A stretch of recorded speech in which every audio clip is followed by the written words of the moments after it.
Hello, Murder Fam, and welcome back to Serial Killing, a podcast, where we also veer off the serial killer path to delve into other topics within our beloved true crime community.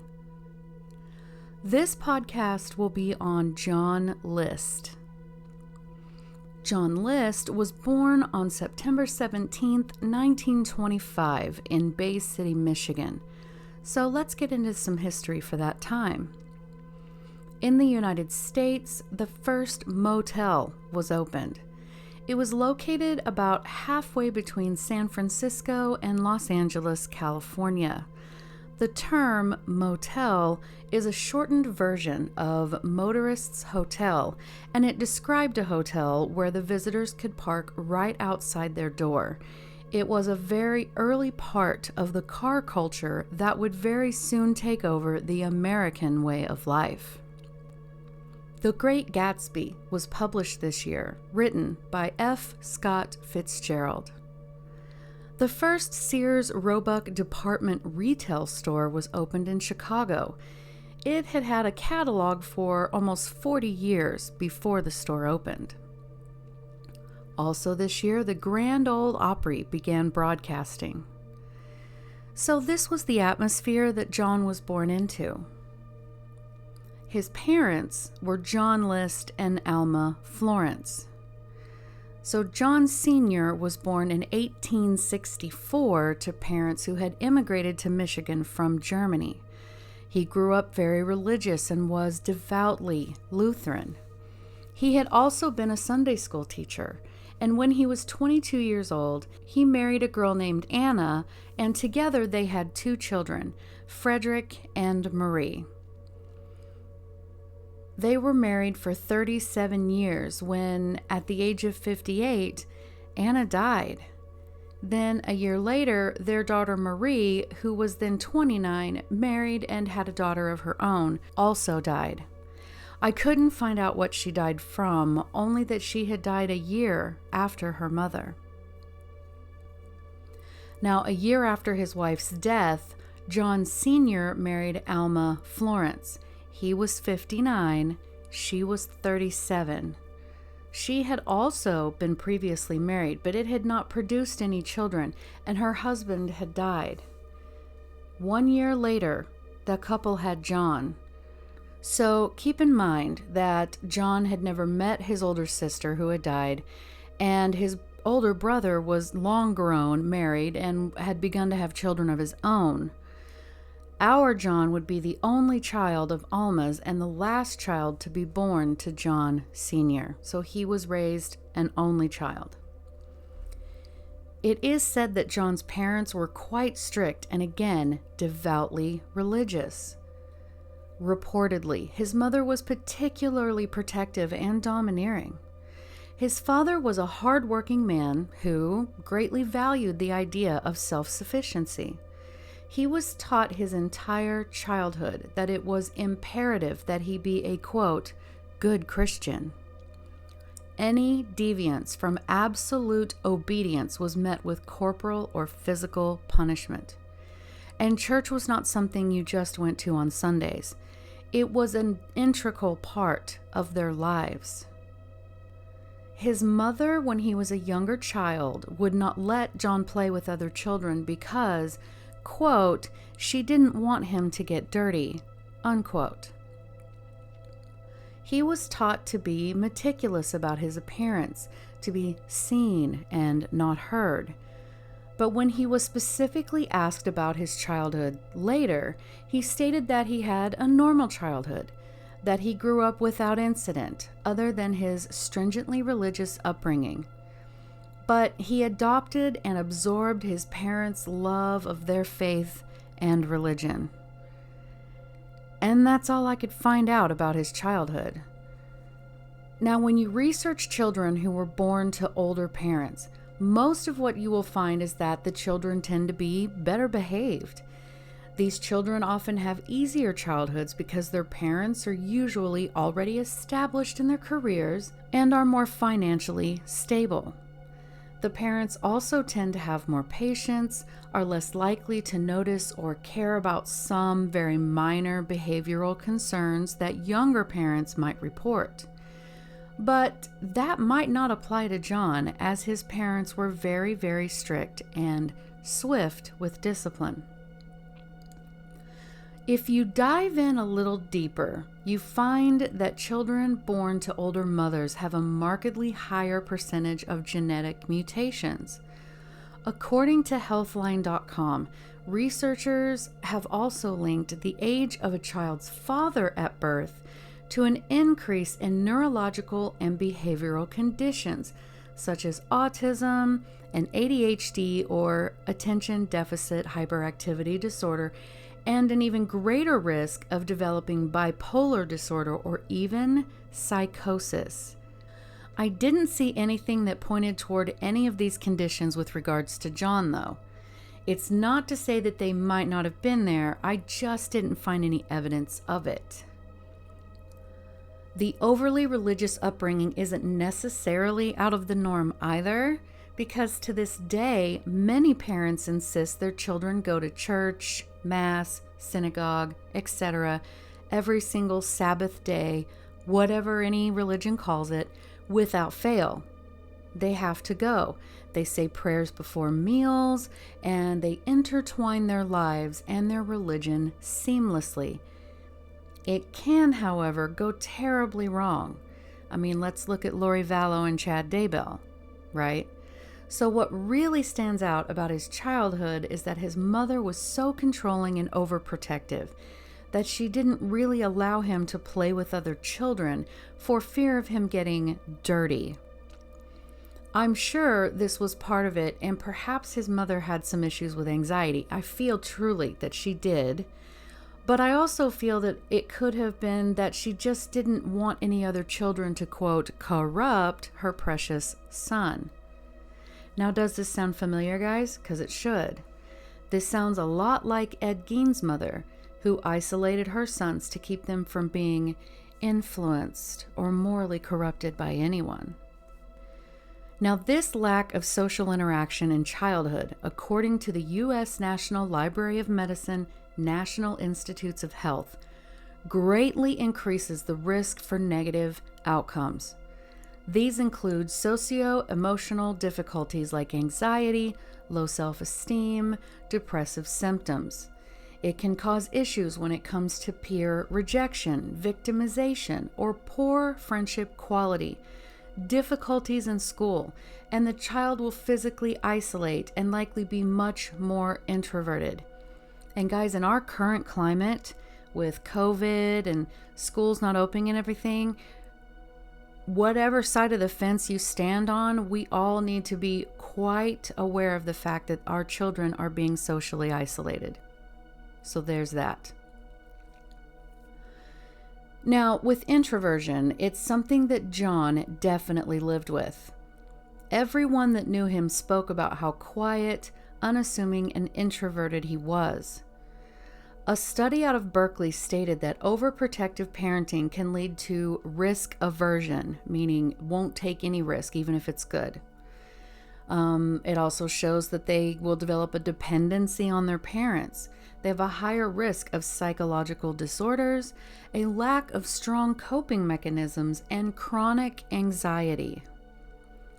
Quote, "A child that is not allowed to take risks or make his or her own choices is bound to face a lot of anxiety and trouble when having to face the harsh realities of a chaotic world.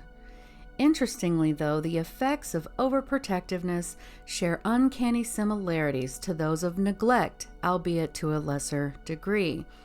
All in all, children become less equipped to deal with the stressors of the world as adults, and we see that in the data." Unquote. But again, guys, John was later interviewed and stated his childhood was normal, other than the overly religious aspect. I think that the possessive and isolating mother, and really both of his parents, played a significant part in his later crimes. But let's continue. Once he graduated from high school, he enlisted in the U.S. Army. He was an infantryman and worked as a lab technician during World War II. There didn't seem to be any issues with him during that time, and he was discharged in 1946. His father had died 2 years prior to his discharge. But he then went straight on to college. He enrolled at the University of Michigan in Ann Arbor. Again, there were no reports of any issues while in college. He graduated with a 4-year bachelor's degree in business administration and had also managed to fit in a master's in accounting, which is no small feat. And he was commissioned a second lieutenant through ROTC, which is the Reserves Officers Training Corps. Now, in late 1950, when he was 25 years old, he was recalled to active duty because of the Korean War, and it was escalating beyond, what anyone had expected. While at Fort Eustis, Virginia, he met a young lady by the name of Helen Taylor. Helen had recently become a widow thanks to the Korean War, and she was now a single parent to her daughter Brenda, who was around 8 years old at the time. She had also had a son with her deceased husband, but that baby had died at only 2 months old. So John and Helen began dating, and supposedly she told him she was pregnant rather quickly. Even though he sort of advertised himself as this devoutly religious man, meaning no sex before marriage, he knew that he had to marry Helen quickly. But he also found out nearly as quickly after the marriage that she was not pregnant after all. But he accepted it, and the couple, along with her daughter, moved to North Carolina, where he worked as an accountant for the Army.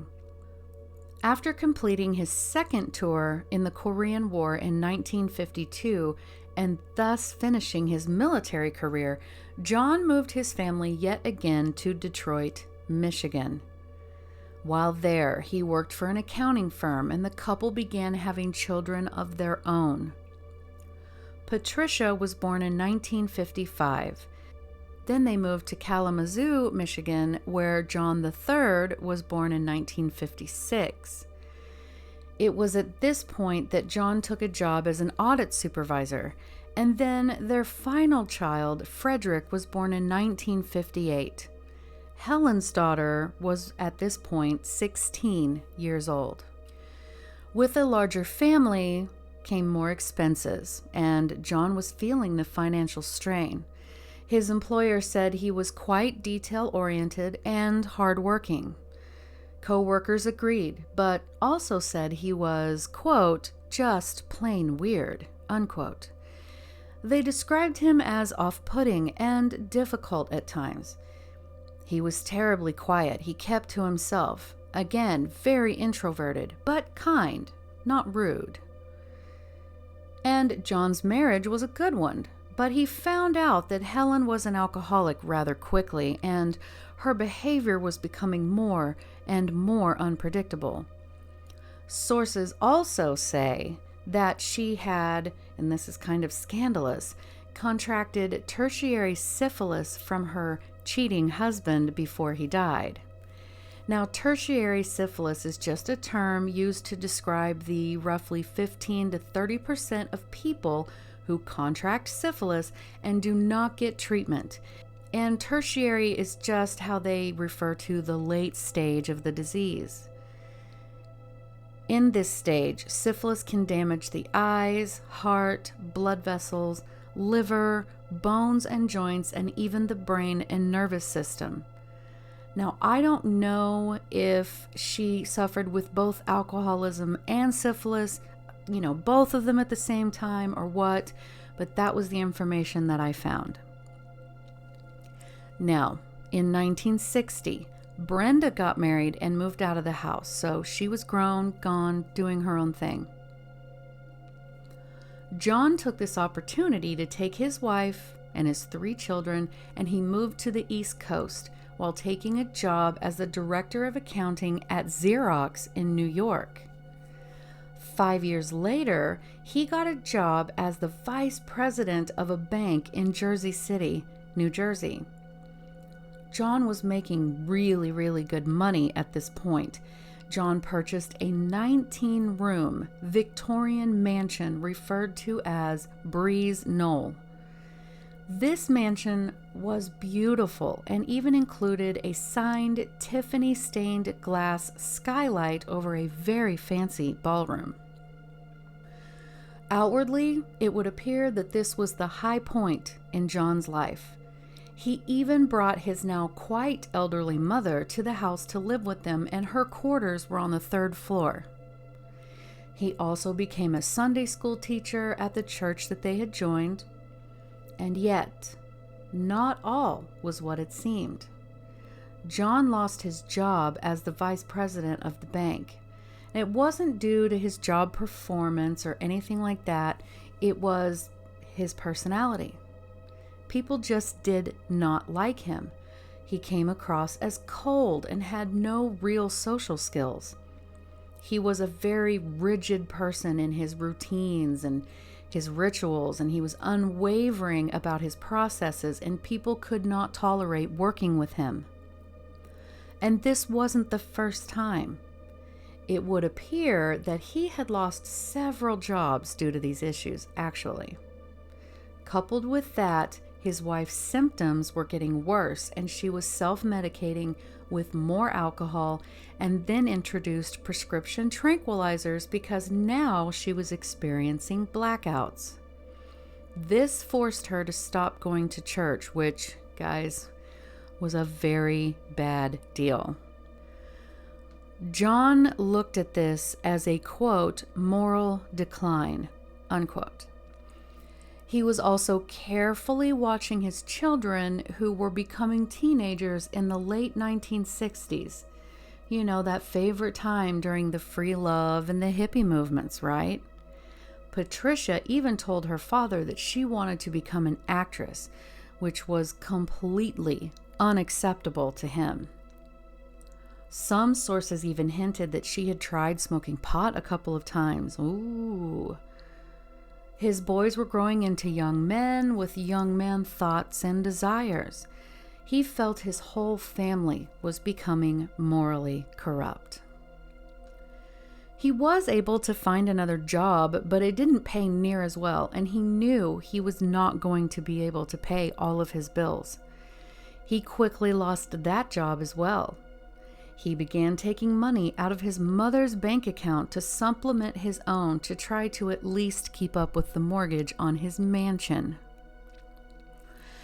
And instead of just telling his family what was going on, or I don't know, living within his means, he kept it a secret. He continued to get up in the morning, following his very precise routine, then leaving to, quote, go to work, and then sitting at the train station all day, reading the newspaper, reading books, waiting out the hours before he got on a train to go home. He later stated, quote, I grew up with the idea that you should provide for your family and to do what you had to be successful in the job that you had, or you're a failure, and that was not a good thing to be, unquote. Needless to say, he was bankrupt. On November 9th, 1971, John awoke, as he always did, to put on the show of going to an imaginary job. He woke his children, he got them ready for school, and he sent them off. He then calmly grabbed his gun, walked up to 46-year-old Helen, who was having her morning coffee, and shot her in the back of the head. He placed her body on a sleeping bag and dragged it into the ballroom just underneath that fancy Tiffany skylight. He then walked upstairs to the 3rd floor apartment where his 84-year-old mother was eating her breakfast and shot her above her left eye. He decided Alma was just going to be too difficult to move, so he left her where she had fallen. He did, though, put a dish towel over her face. Then John decided to drive over to the post office and have the mail deliveries stopped completely. He canceled the newspaper delivery. He closed both the family's and his mother's bank accounts. Once he returned home, he called the children's schools to let them know that they would be, quote, out for a time due to a family member's failing health.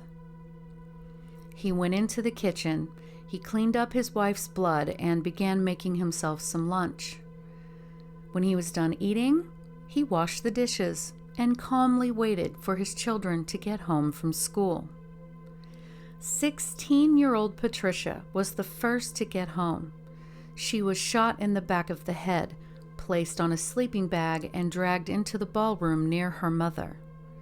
13-year-old Frederick was next and met the same fate. The middle child and his favorite son, 15-year-old John III, had stayed back at school because he had had a soccer game that afternoon. So his father drove to the school, watched his game, cheered him on, then drove his son home. Once in the house, John pulled out the gun and attempted to shoot his son. Sources say there was a misfire, indicating that his son had put up a fight to save his own life. He was shot 10 times, placed on a sleeping bag, and dragged into the ballroom with the rest of them, his face also covered. And then John decided he was hungry, so he made himself some dinner. After he cleaned up a bit and again did the dishes and then went to bed. He slept while his murdered family laid slain on the floor in the ballroom and his mother directly above him. The next morning, John took the time to write a 5-page letter to the family's pastor explaining why he had done this. He stated that this was to save their immortal souls from the evil modern times, as he was very concerned about their salvation. APnews.com posted excerpts from the letter. I don't have the whole letter, but here are some excerpts. Now, List began the 5-page letter by telling the Reverend Eugene Rewinkle, quote, I am very sorry to add this additional burden to your work. After it was all over, I said some prayers for them all from the hymn book. That was the least that I could do. I leave myself in the hands of God's justice and mercy. God could have helped them in my time of distress, but apparently he saw fit not to answer my prayers. This makes me think that perhaps it was for the best as far as the children's souls are concerned, because of Christ dying even for me. I know that many will only look at the additional years that they could have lived, but if finally they were no longer Christians, what would be gained? Also, I'm sure many will say, how could anyone do such a horrible thing? My only answer is, it isn't easy and was only done after much thought. I shot them in the back of the head because I didn't want any of them to know, even at the last second, that I had to do this to them. John got hurt more because he seemed to struggle longer. Unquote. So I'll just let that absorb, right? So John wrote that he wasn't earning enough money to support his family and was basically bankrupt. He admitted in the letter that they could have filed for bankruptcy and went on welfare, and his kids could have gotten after-school jobs to help, but he, quote, feared the effects of poverty on my children, unquote. He mentioned Patricia wanting to be an actress and his worry that she would not be a Christian. He said he was angry that his wife had stopped going to church. He asked that things in the house be donated, such as books to the local library. He listed his wishes for funeral arrangements, mentioned his mother was upstairs, and just signed it, John. He then went through the family photo albums and took all of the pictures of himself out of each of them. He turned the radio station to a religious one and then put the music over the intercom system in the house. He turned the air conditioner down all the way to keep the house cold, like a meat locker, if you will, and then he left. A month later, the neighbors had begun to realize that they had not seen any movement around John's house, that the lights had been left on continuously and the bulbs were beginning to burn out one by one. Someone called the police. On the outside, the house looked pristine, nothing out of sorts whatsoever. They gained entry into the house through an unlocked window leading down into the basement, and they eventually found the bodies.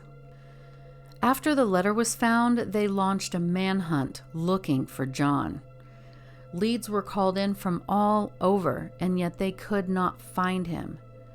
They did find the family's car at John F. Kennedy Airport in New York City, but there was no evidence that John got onto a flight. No photographs of him were used to spread because they didn't really have any. Remember, he took them. Alma's body was flown back to Michigan, and the rest of the family was buried locally. And then the trail went cold. 9 months later, the mansion was set on fire by somebody, destroying it almost completely. It was determined that that Tiffany skylight was worth so much money that that alone would have gotten John completely out of his debts.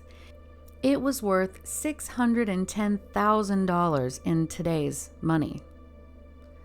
A new house was built over the site in 1974. So where did he go, right? What John had done was hopped on a train and went from New Jersey to Michigan, then on to Colorado. He settled in Denver, created a whole new person named Robert Peter Clark. He went by Bob, and, he took a new accounting job. He joined a Lutheran church, ran a carpool for other church members who could not drive themselves, and even met a woman named Dolores Miller. They were married in 1985. John was now 60 years old. In 1988, they moved to Midlothian, Virginia, and they just continued on with their lives. But then in 1986, his case was aired on America's Most Wanted. An expert had created a bust sculpture of what John would look like at the current age he was, and it was shockingly nearly identical to how he actually looked, and those tips came pouring in. Less than 2 weeks after the broadcast, he was arrested at his job. He swore that his name was Bob Clark and maintained that for weeks, but eventually relented in February of 1990. So guys, 18 years, John had lived a whole new life, and everyone that had known him as Bob were in complete shock. During his trial, he listed all of the same reasons for his actions as he did in his letter. A psychiatrist diagnosed him with obsessive-compulsive disorder, OCD. He was sentenced to 5 life sentences to be served back to back. He attempted to appeal, but they were all denied. When asked why he did not kill himself, he stated that it is a mortal sin to kill yourself, and he did want to be reunited with his family in heaven. John List died from pneumonia in 2008. He was 83 years old. Thanks for listening.